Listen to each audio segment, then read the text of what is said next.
Hi, Christina Brown here with the Brown team at eXp Realty. I get asked all the time, what does it take being an agent? Do you like being an agent? What do you do? So I just thought it would be fun to answer those kind of questions for people. I've learned when the market gets really hot and things are moving, that's when people are like, ooh, I want to do real estate. Then when the market dies down and things get a little rougher, a lot of people leave real estate. We're kind of in between, I'm going to say, in the market right now. So I meet with people all the time. I love answering these kind of questions. So I thought this might actually be interesting to some of you. First of all, how did I get into real estate? Well, a lot of things that have happened in my life have just been the right person coming into my path, and then I end up going a different direction. For example, meeting my husband.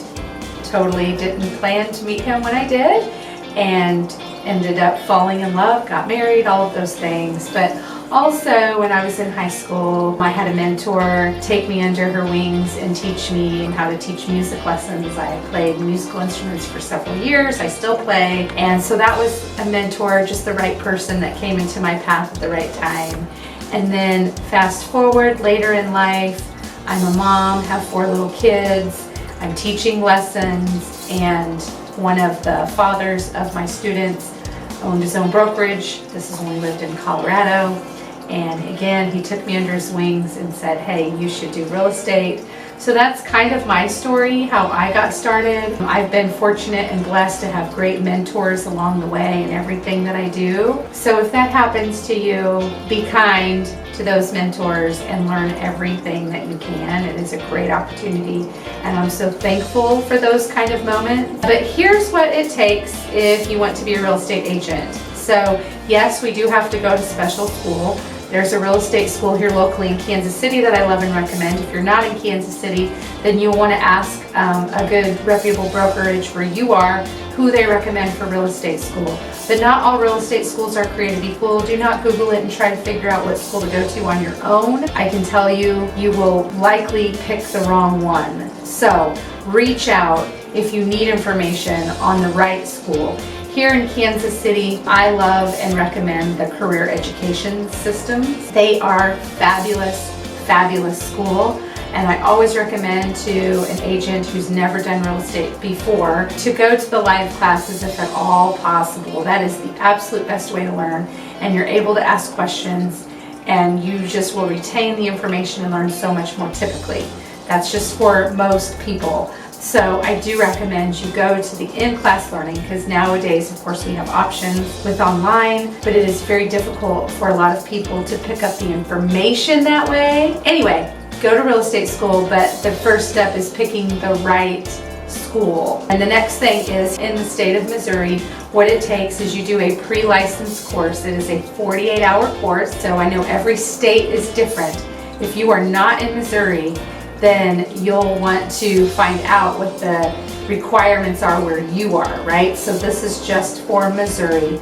I am licensed in Kansas as well, so very similar requirements, but it basically teaches everything you need to know just to pass the real estate exam. I tell people what you're learning in this class has nothing to do with what you will actually be doing for people and with people and for selling real estate. It is just knowledge you must have to pass that exam. And so then, of course, we have to pass a state and national exam. So there's 2 portions, that state and that national, and you're allowed, I believe it's 4 hours to take all of it, and you either pass or fail. And you can pass national and not state, or vice versa, or all of it or none of it. And if you pass one part and not the other, then you can go back and retest for just the section that you did not pass. That's how it works here in Missouri. Once you pass that exam, there is another course that we are required to take. It is called the practice course. The practice course is a 24-hour course.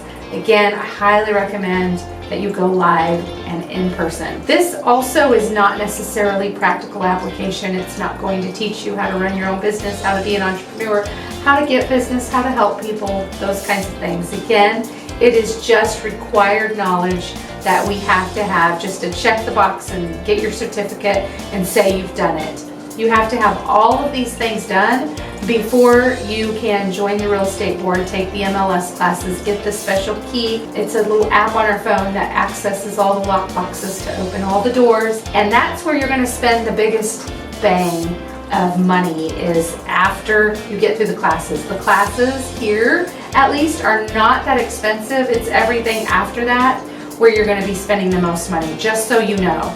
I want you to have realistic expectations. So when somebody asks, what's it take to be an agent? Would I be good at it? What skills? What personality type?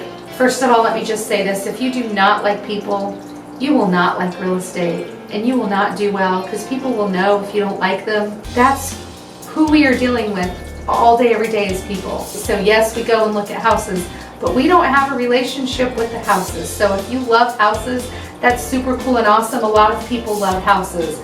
But just because you love looking at houses does not mean you should be a real estate agent. Just because you have to like people too. So if you like people, there you go, you check that box.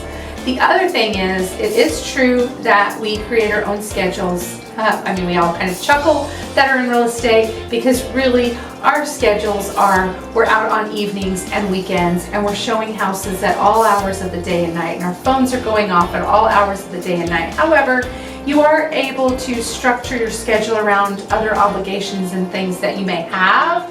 So if you call that a flexible schedule, then yeah, that can be a perk. But here's the thing with that. We see agents don't make it because they think, ooh, I don't have to work, or I don't want to work today. But if you have that attitude every day, or 50, 60, 70, 80% of the time, guess what? You're not going to make any money. Just like any entrepreneur, you don't get paid a paycheck. Nobody's paying you a salary. You have to actually do the work, sell the houses, close the deal, and that's how you will collect money and make a paycheck. If you don't do that, you're not in business, and you will go broke, and therefore you will not stay in this business. So yes, it is flexible, but my point with that is you must be motivated, self-motivated, self-starter, able to control yourself to get up and show up every day. So I can tell you, I spend well over 40 hours a week working. If you want something where you want to do this part-time, you will get less than part-time results, I'm just saying. You have to still give it 150%, even if you have another job or other obligations. This just means when you're not obligated to those other tasks, you need to be working on and in this business. The other thing is, you have to be detail-oriented. You're dealing with contracts. You're dealing with people that want their ideas and expectation to be portrayed and presented in these offers. And if you make a mistake, it's legally binding, and that could be really bad news for you.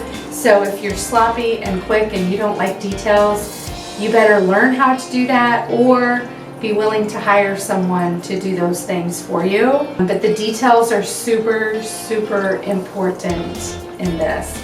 The other thing is, you have to be a good communicator. If you do not communicate with anyone, nobody will like you and nothing will get done. Your buyers need to hear from you, or your sellers.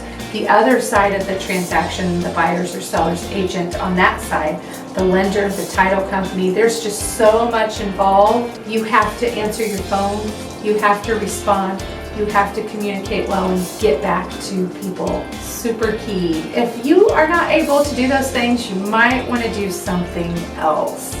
Just saying. So that's probably, I would say, the most important things that I have learned, that I see that make people a successful real estate agent and do it well. Obviously, it's all about the relationship. So to me, number one is the people. And if you have that mindset, then who knows, maybe this could be the right thing for you. If you have questions, just reach out and give me a holler.